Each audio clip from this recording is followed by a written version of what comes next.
Hello, friend. Welcome to Grandpa's Horror Stories. Don't forget to like, subscribe, and comment your own stories. This story is called Slices of Life, published July 9th, 2019, based on true events, drugs and addictions, hell, and the afterlife. The following happened to me 7 years ago while I was a sophomore in college, and it was my first experience with any drug other than wheat great chores, right? There are many things in this report that are downright stupid and reckless, ranging from lack of research to reckless dosing.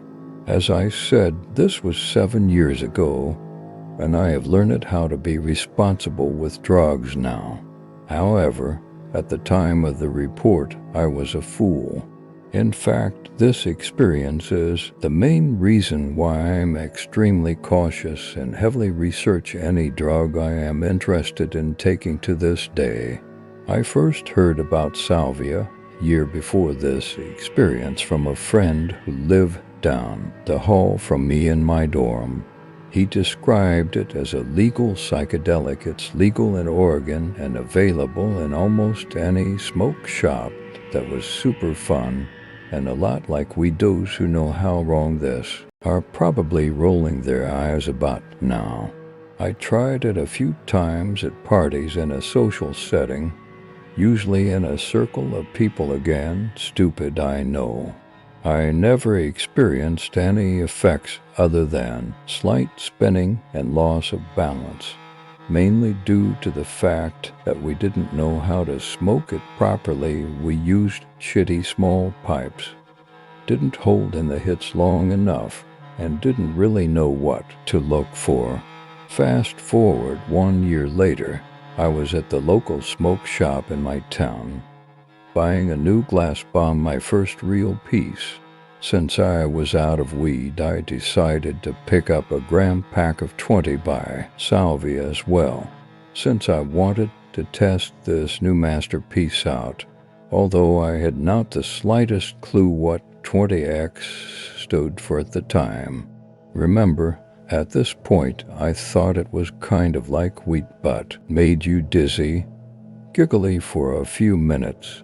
I tried it a few times in the preceding week, but didn't experience any effects other than what I described above, likely due to my failure to hold in the hits and my poor bowl lighting technique. I still thought this was fun. Eventually, I had most of the pack of salvia emptied, with enough for one large bowl left. I decided the following day would be a fun time to try it out and got some rest.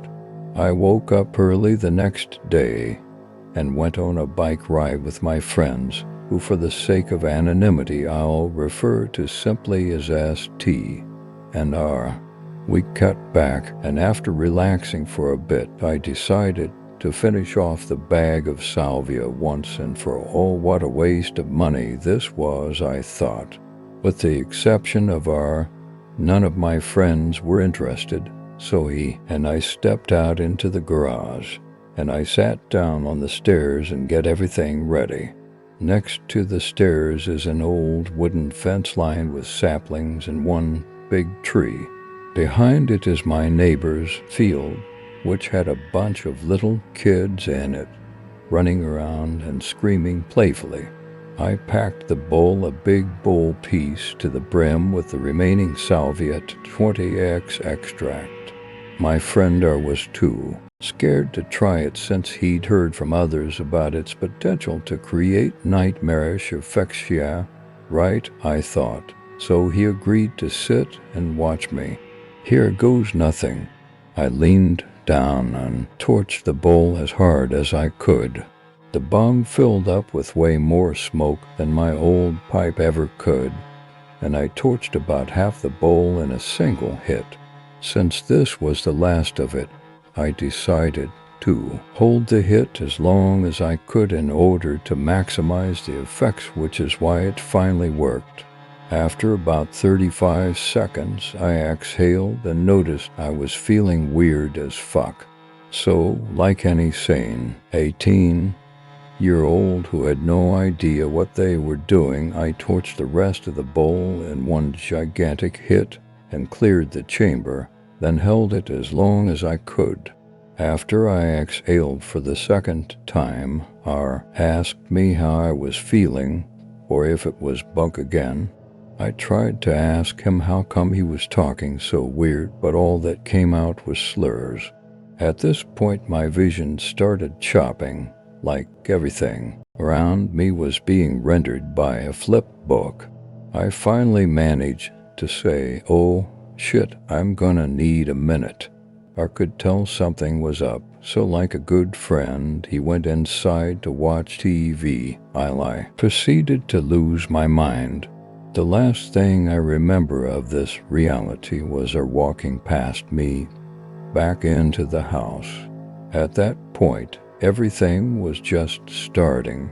As I said before, everything in my field of vision slowed down and was being chopped up. I moved my hand in front of my face and could see that it wasn't actually moving in front of my face, but that it was actually being drawn across my field of vision like an animation or a flip book. This is hard to describe. The best I can say is imagine it as a flip book. With each frame, the hand moved a little bit more across my vision, but it wasn't actually moving, it was being rendered. As soon as I realized this, I understood that I was watching reality being created instant by instant. And it isn't a constant stream of conscious like we perceive. Weird, I know. Imagine how I felt. As soon as this realization came upon me, I heard an incredibly high-pitched squeal and experienced the feeling of impending doom, like something of epic importance was happening. It was at this point that I completely forgot I had smoked salvia at all. Everything that happened after this was legitimately happening, or so I thought, and my reality was falling to pieces. I closed my eyes, thinking this was too much to handle. As soon as I did, I was in another world. The prior to minutes of my life were laid out in front of me like snapshots, with each picture representing a single instant of time. The pictures were being flipped to demonstrate the effect I mentioned above the flip book and show how reality was being created. The pictures then split apart, and I was shown what existed behind existence. What is actually happening behind the curtain of our day-to-day lives. At this point, I had no memory of my life at all. As soon as the pictures split, I was sucked into the space between them, which I was told by a disembodied female voice I could not place, that this was the place between moments. We perceive life as a continuous stream, but in actuality, reality is completely destroyed and recreated between each instant. In other words, each instant is a page of the flip book, and the previous page is destroyed and replaced with a new one. These pages were being flipped by an enormous wheel, which was the source of the noise I heard earlier. I could feel this wheel pressing up against me, threatening to destroy me and replace the current me with the me from the next moment. Naturally, I was horrified and for some reason filled with déjà vu. I knew I'd been there before, which was weird because this was the first time I really smoked salvia. I cannot stress how powerful and massive this wheel seemed. It was the source of reality as we knew it, responsible for creating the universe around us, and it was touching me. The voice then told me that this wheel and this space is the only thing that truly exists. Reality as we know it is merely a side effect of the action of this wheel. My consciousness has existed in this space for all of eternity, being ground against this wheel, spinning with it and helping it create reality. I somehow escaped it years ago, which coincided with my physical birth, but now it somehow got me back where I belong. I felt utterly hopeless. My entire life had been a temporary escape into a dream in order to cope with being merely a cog in the wheel, both literally and metaphorically. And now that that illusion was broken, I was trapped here again, and the entire life I lived was merely a dream. All of my friends and family, as well as any experiences I remembered, never really happened, and were just a cheap trick I used to distract myself. This was the real existence. The feminine voice told me that everyone around me are her children, and our purpose was merely to spin with this wheel and create reality. I looked around, confused, and realized then that I was surrounded by trillions of other little people like me, all of them trapped and spinning in order to create reality. They all screamed at me, help us spin, stay with us. Now that you are here, you cannot leave. You cannot leave.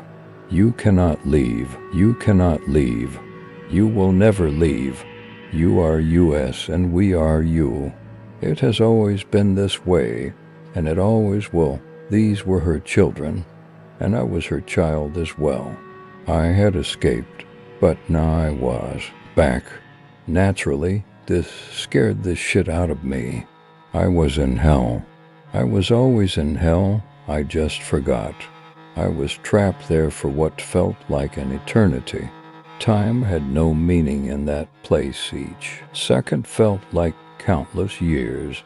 Slowly, I began to forget my life on earth. It was a dream as far as I was concerned, and it felt like I was forgetting it in the same way you forget a dream. Minute after waking, I was dysphoric and terrified, and resigned myself to spinning for the rest of eternity. After what felt like thousands of years, who knows? In eternity, nothing means anything. 1% of infinity, still infinity. I remember that I had somehow escaped into the dream world, normal Earth reality in the past, and maybe I could do it again. I didn't think I could get back into my old life, but maybe I could escape, and as the woman told me, be born again. Anything, even starting over in another life, would be better than that hell. I managed to turn my head to look at the wheel head on, desperately trying to see how I escaped in the past. I managed to turn my head so that I was looking at the wheel from the side, the flat side, so that it resembled the spinning two-dimensional circle. The wheel was divided up into slices like a pizza, while the wheel of fortune, the pieces were broad at the top and narrow closer to the center. Each slice was a different color, and the edges were incredibly jagged and multi-hued. There were an infinite amount of slices, and the wheel was spinning infinitely fast. This made perfect sense in salvia space, in the face of infinite time. After all, what is infinite space? Each slice whizzed by my face so closely that I could feel them pulling my face and grinding it down to my bones with an effect that felt almost electric. This felt pleasant compared to having my body constantly torn to pieces for all eternity on the other side of the wheel. As each slice rolled by, I stared intently at them. Slowly, I began to realize what I was seeing. The slices were moving so quickly that it took a while.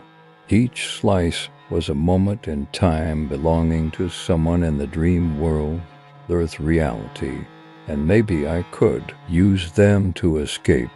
As soon as I thought this, the female voice spoke to me again. She told me that escape was useless, and that even if I managed to escape into reality again.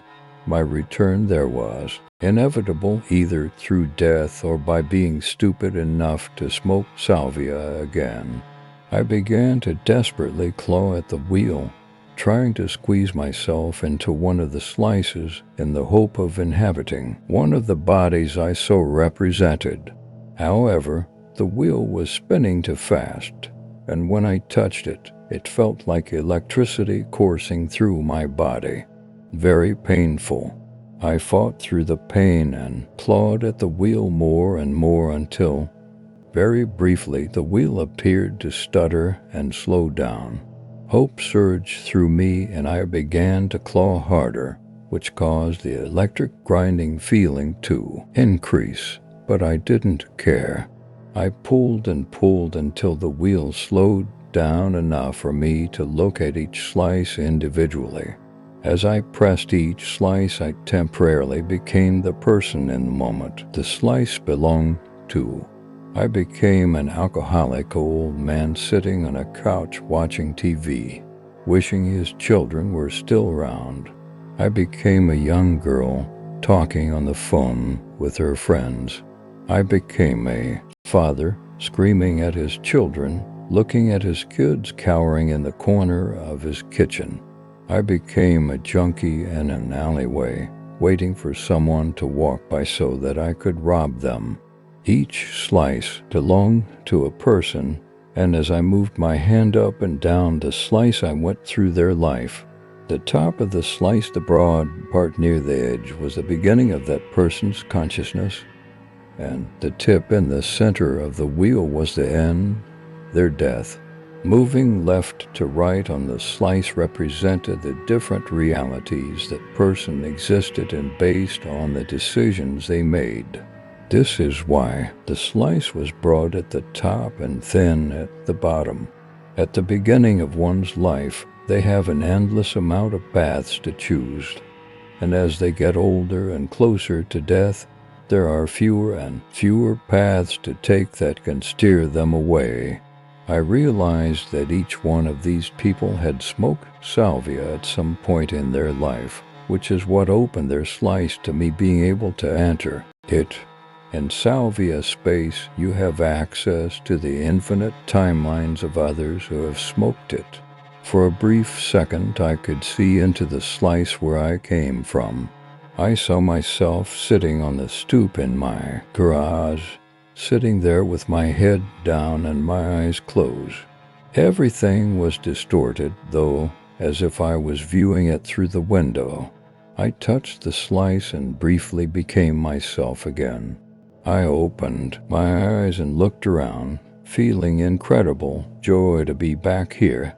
I instantly felt my hands slip as the wheel sped back up, and I was torn back into salvia space and away from my body. I desperately clawed at the wheel, but it was moving too quickly. I would have to wait another eternity for the wheel to revolve again so that I could reach my slice.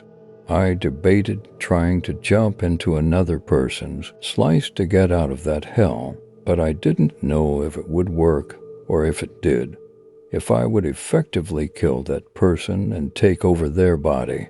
At that point, after experiencing so many other realities, I was having trouble remembering which one was mine.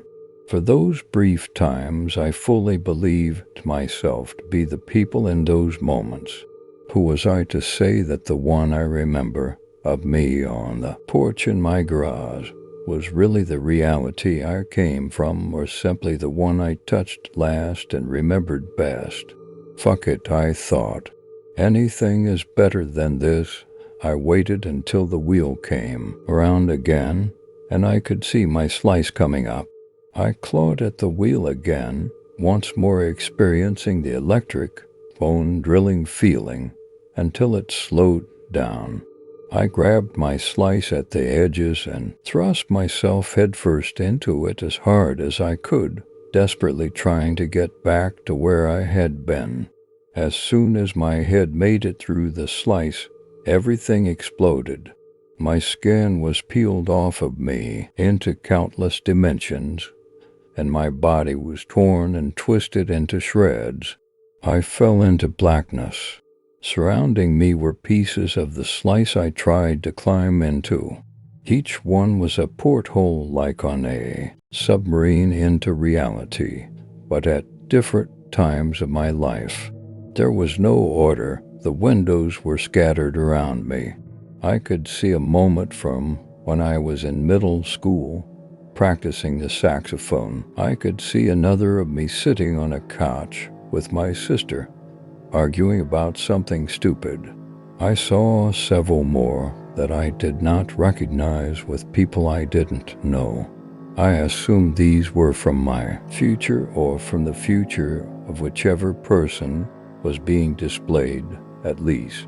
I didn't even know if this was me anymore or if this was just the slice I chose. I was afraid to touch these as I didn't know if it would cause me to experience the moment as the slices had done earlier. I also worried it might toss me in at that point of time further forward or back in time from where I had been. Then I finally saw something that looked familiar. I was sitting in the garage, loading up the bowl, and there was talking to me. The perspective was weird, though, and it seemed like I was looking up at myself from 30 feet away, as if I was deep in the concrete floor. I grabbed the window by the sides and again thrust myself forward as hard as I could. As soon as my feet made it through, I was back in my body well, in someone's body. I don't know if it was mine. At that point, I still had no memories. I was an empty shell in an unfamiliar body in an unfamiliar place. Slowly, my recollection started to return to me. I remembered events from my childhood and my family. I remembered I was a college student. I came out to do something. What, though? I looked around and saw the bong at my feet, and suddenly it all came back to me. I smoked salvia. I cried out. That's what caused all of this. I looked behind me and discovered I could still see the tear in space where I had pulled myself through. I heard her children, laughing and chanting. I looked at the trees around me and could see them frantically working and creating everything around me. The trees stretched out and were trying to push me into the hole I came from. I instantly got up and ran to the other side of the garage, away from the trees and the rip I'd created. I turned around and looked through the door into the house. Everything was still distorted and spinning, and I could still hear the wheels' high-pitched shriek emanating from some unknown space. Slowly the world became less choppy. I looked at the tear I had come through and saw millions of tiny children's hands reach through the other side, laughing hysterically the entire time, as if they found it hilarious that I had escaped. Did they know something I didn't? They pulled the rip closed, and it slowly melted back together as they chanted, "See you soon, see you soon." As soon as the hole closed, I could no longer hear the scream of the wheel. I heard the female's voice one last time, however. "Don't worry," it said. "You'll be back soon enough, my child. Enjoy your time." Asterisk to this day, this is still one of the most traumatic experiences I have ever gone through.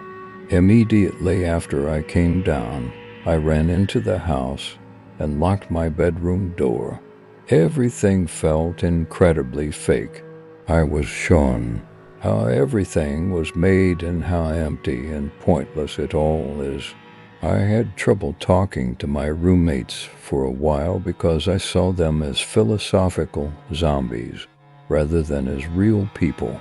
From my newfound perspective, they were nothing but constructs, empty shells pretending to be people.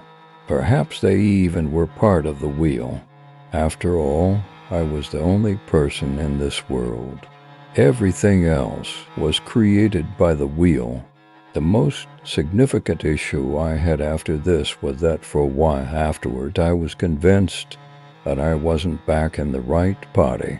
I was certain that my present body had existed normally until its former occupant decided to smoke salvia, at which point one of the wheel's children, my consciousness, hopped in while he was absent. I only have the memories I do because they are stored in this body. If I had grabbed onto another slice, I would have been thrown into that body or shell instead, and I would have slowly remembered all of their memories. In short, I hijacked this body, and its prior resident is now trapped in that nightmarish realm. I know this sounds insane, and I realize that now, but it felt so incredibly real that I still have my doubts every now and then. Now, 8 years later, I feel comfortable enough to talk about this experience. I have PTSD-like nightmares once every few months, where I find myself back in that hellish place, and I always wake up in a sweat and run across the room to get away before I realize where I am and that it was a dream. I bought more salvia off of the internet, plain leaf and 5x, nothing stronger, in order to conquer my fear of the substance Q laughter. I now smoke plain leaf rarely and 5x even less often, and achieve an altered state of mind, but nothing of the magnitude I experienced on 20x. I am working up the courage to try and go back there so that I can see what really happened. But I know it will be a long time before I am comfortable enough to go that far. I've grown comfortable in this body the past few years, and I can't help but wonder, what will happen if I can't make it back? Credit. Smokinton, a publisher's note. This story details a purportedly true experience and is one of many reports of salvia-induced trips cataloged on the Salvia subreddit on Reddit.